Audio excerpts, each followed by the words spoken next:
It is a time separate and apart from, say, July 4th or July 5th to focus and celebrate on the bitter part of the American experience, which cannot be forgotten about. It doesn't mean that they are mutually exclusive or that one negates the other, but they both must be recognized and observed. Juneteenth is a celebration of the ending of slavery, which for a long time was thought to have been in 1863 with the Emancipation Proclamation, or even in 1865 with the 13th Amendment. But no, it turns out the word got to places like Texas, Galveston, Texas, rather late. And so we now know that slavery was still going on until 1865 and on June 19th, 1865.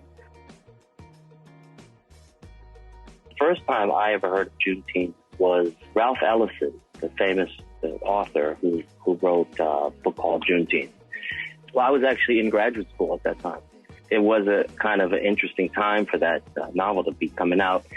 But in the introduction to it and in the kind of the run-up to it, they mentioned the reason for the title and what it meant. And this has been something that folks in Texas, generations of people now, have been trying to share with the world since 1865.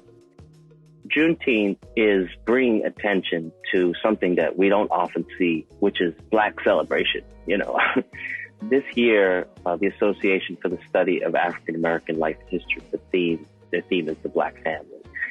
The Black family is being celebrated since Black History Month itself in February all throughout the year.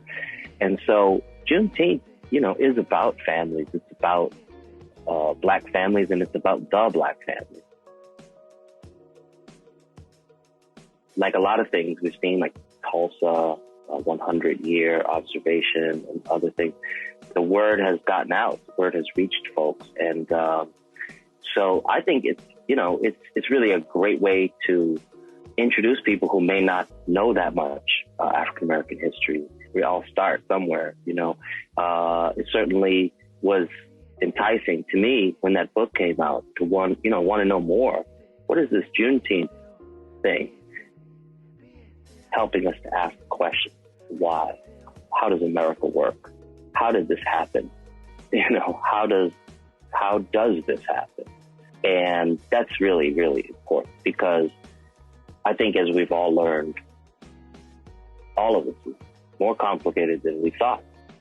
So Juneteenth is the key to understanding all of this stuff, even possibly what some scholars call the new Jim Crow. It has connections to everything, in asking us and in forcing us to realize that there's no set periodization or date for all of these things. So that struggle goes on. It's not over. And that's the significance.